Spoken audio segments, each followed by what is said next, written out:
What we'll cover from the study guide: outline Snowpark architecture, use of key objects, store procedures, and in particular, yes, we'll see how store procedures are generated on the fly in a Python worksheet.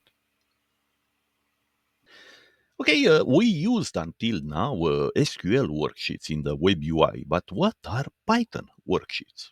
Well, you see, if the in the SQL worksheets you use only SQL, okay, in a Python worksheet, as expected, you should use only Python, okay. And here on screen, I have the default examples that Snowflake provides to us each time you create a new Python worksheet. Okay, just do it yourself. Say create, okay, a new Python worksheet, and this is what you'll get. Okay, I left two different files there. I left the Python file, demo Python files that you should open and paste here instead. Okay, this is what I'll do. I'll remove everything, and this is what you'll find in my Python file.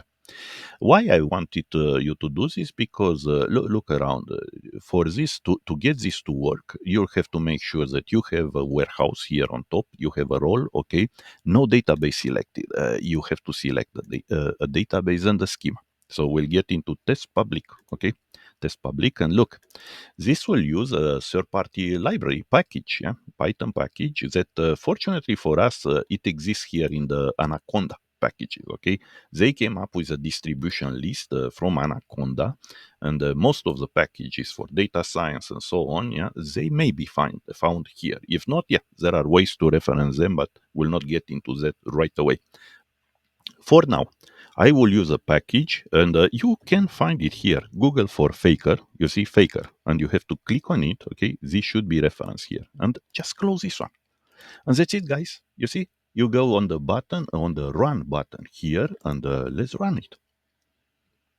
What this does, yeah, that's an external library that generates fake but realistic data. In this case, I will generate 1,000 rows, yeah, on screen here. You see, that's in a data frame. In a data frame with this specific schema, I will get the output, yeah, from these faker calls with for name, address, city, state, and email. And this is what it generates, okay? Go to monitoring query history and start to look for, you see, at some point you'll have this one. With Python worksheet as a procedure, and open it into a new, open it automatically. This will open. Yeah, this will open into what? This will be a new SQL worksheet. Okay, that's why it's interesting. Look, let's try to format it a bit. Okay, what is this? Yeah, do you recognize it already? Return stable. Okay, I will reformat it a bit. Okay, look, guys, what's behind. Okay, look what's generated behind when you run a Python worksheet. You get a store procedure, but you get a temporary store procedure on the fly. It's not create or replace, it's with. And they come up with a unique name here, Python worksheet as procedure, but for the rest, look inside. For the rest, it's very similar. Yes, they define the body, yeah, within quotes, single quotes, but it doesn't matter, and they call it right away. Yeah, with this one, they say call Python worksheet. And this is it. Yeah, this is what a Python worksheet is. And I wrote an article about this one. You'll see there are some limitations because, yeah, definitely you cannot pass parameters right away. What if I don't want 1,000 rows? What if I want 2,000 rows? What to do? Well, this is next. And look, open a new SQL worksheet and copy and paste the content of the SQL file I left you, of the demo SQL file I left attached to this lecture. Okay, I already created the context here, use test public, but for the rest, you recognize something which is very similar with what we had, except that, yes, I will create a permanent and register a permanent store proc, okay, get fake rows. I will pass a parameter here, the number of rows, yeah, you can use you can see it inside here, the number of rows, yeah, instead of just 1,000 or whatever, okay, but for the rest, you see the reference package, okay, faker, because I have to use this one.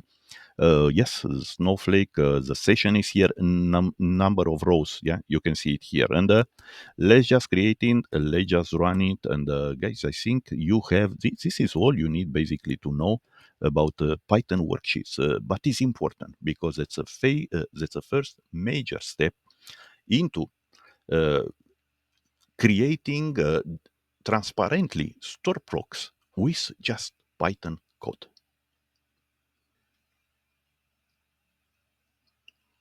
Let's have a quick review.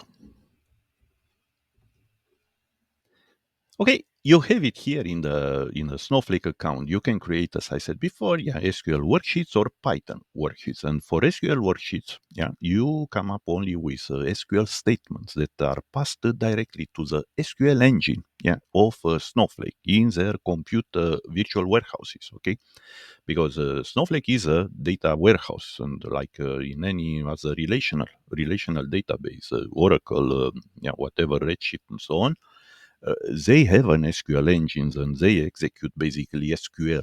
So whatever other language you use, that functionality should be converted somehow into something supported by their SQL engine.